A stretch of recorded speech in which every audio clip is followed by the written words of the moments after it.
Today I want to share some quick and easy tips for new event planners who are about to get started or looking to get started if you're aspiring, and how you can do that really quickly and really simply. Now, if you're a seasoned event planner, this video is definitely not for you. Skip over this one, but definitely go and check out some of my other videos where I'm breaking down how to get more leads and grow your business. So today what I want to share are just 5 quick tips for beginners who are looking to get started in the industry. And if you're someone who wants something more detailed and elaborate, I'm linking my ebook down below about how to become an event planner that goes into a little bit more on exactly what skills you need to have, some tips on how you can secure different partnerships and other opportunities. So check that out, but definitely check out these 5 tips. So the first thing on your way to becoming an event planner is education. So if you're new to the industry and you have no experience, no skills, no knowledge, you definitely want to look into a program to help you build the education space. So whether that's a workshop, a course, a degree program, some certificate program, whatever it is, I would look for a program that's going to help to walk you through the process of becoming an event planner, planning events, and how to do that in a way that will help you get your business, or if you're going into working for somebody, how to actually build and develop those skills well, so that you're not trying to learn this on your own and going through trial and errors. Now, I don't have any courses that I recommend personally myself, but if you search the channel, and I'm going to link it below, I do have a couple of options for free event planning courses that you can actually check out online, but you might want to look into some paid programs as well. So maybe go to your local university or college and see what they offer. Now, it doesn't have to be an event planning course. Keep that in mind when you're looking. You can also look at something that it could be an event design course, a wedding planning course, project management course. So a lot of these have a similar skills and training that they provide that would help to get you on the same path. It all comes down to what they include in the program. So search their curriculums before you sign up, and definitely check out the free course list that I provide. The second tip is to get some training. You definitely need training, especially if you don't have a ton of experience planning and operating your own events. So you might want to look into doing some hands-on training, and some of that you might get through a program if you sign up for something more, official, like something through a college or a university or a workshop. They might provide you more hands-on training inside of the program. Some programs I've seen also include internships, so you have an opportunity to go into like a corporate space to be an event planner or to shadow the event planner there, or maybe they send you to shadow a wedding planner. Whatever that is, check to see if the programs that you choose have this included. If not, you can also look for opportunities to volunteer to help to get that experience. But the experience is important because you can learn everything you can in a classroom, through an online course, but nothing beats like on the ground experience. Believe me, everything in a book and in a classroom will be pretty much laid out, right? Everything is step by step and pretty. There's no bad things jumping out at you. But when you're at an event, on your feet, on the day, watching things happen in real time and having to make decisions on the go, it feels very different, but I promise you that experience is worth it.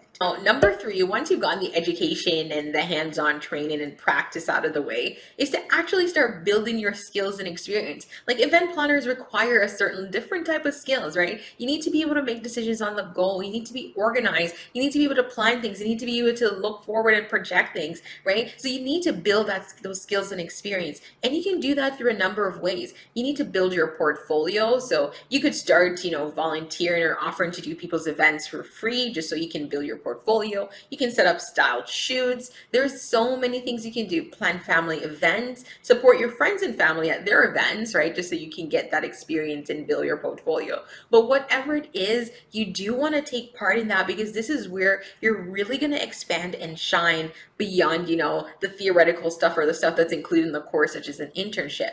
Here you actually want to start looking for clients as well, right? Because a part of building your skills and experience come from working one-on-one with clients. So you can also start doing some client sourcing. Book your clients. Maybe if it's your friends and family that want you to do their event, maybe you say to them, I can do it, but I want you to actually hire me and pay me some money. Maybe it's not going to be your full rate just yet if you're new and you don't have a ton of experience under your belt, but get them to shell out some cash for your time.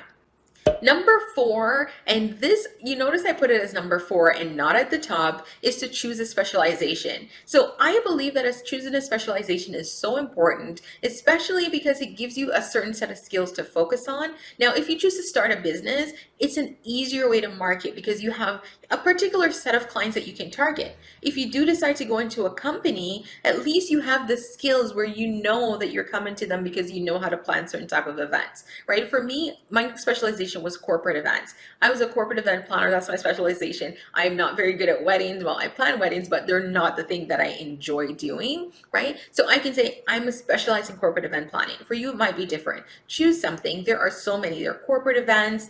There are social events, including weddings. There are nonprofit events. There's so many different areas in event planning that you can choose. Go with what you enjoy and what you do well. Now, people often ask, but do I have to choose a specialization? No, you don't have to. But if you're out here and let's say you're applying to jobs and you're looking for a particular job, one of the easiest ways to kind of whittle down the search is to know the type that you're looking for. So maybe you want to be a corporate planner, then you can just start looking for corporate event planning jobs. Or maybe you want to be a wedding planner, right? So the specialization helps you to narrow and find paths into what you want to do, whether that is to start your own business and finding clients or into a job, whatever that is for you. Number 5, and this one is optional, is to obtain certification. So yes, you're out here, you have the skills, you have the experience, you have the education, but the event planning space, it's starting to be regulated, right? And a part of that is that a lot of places will ask for certifications, especially if you're going into corporate. Like when I was in corporate, you see a lot of jobs posted, they're asking you to be like a certified meeting professional, right? And there's so many specializations out there, certifications that you can get. There is like the CMP, which is a certified meeting professional. There is the CSEP, which is a certified special events professional. There's so many. Look them up. I'm going to link some resources below. There's a website I know that has an outline that you can look as well.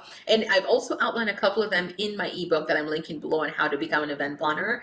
But this is why I say this one is optional. If you decide to start your own business, having the certification is great because it shows client that you bring a certain level of expertise to the table, but it's not required. For some people that you're planning their wedding, they don't need to see, or it doesn't matter to them if you're a certified wedding planner, right? But to some people it does. So this is where you have to make the best decision for you. Is it worth it? Maybe. If your clients aren't looking for it and aren't asking for it, maybe it's not worth it. But that decision is completely up to you. I can say one thing for sure is that going through a certification program, it does force you to meet a certain standard. So ensure that your education is at a certain level, because everyone who go through different education programs don't necessarily come out with the same level of expertise in education, right? Someone might do a workshop, someone might do a course, someone might go to a university, and they all do different things in these programs. I have met people who've gone through university courses in event management, and I was surprised at the amount of things they did not know, right? So because of that, the certification programs help to kind of create like a bar where you need to be at or above that bar to obtain the certification. And that doesn't hurt, right? Especially if you meet the bar. It's just an additional thing for you to throw on your wall and show clients why they should be hiring you. Those are my top 5 tips. As I said, I've linked a bunch of resources included in the ebook down below for you. Check them out and let me know if you have any questions. And don't forget to hit that subscribe button.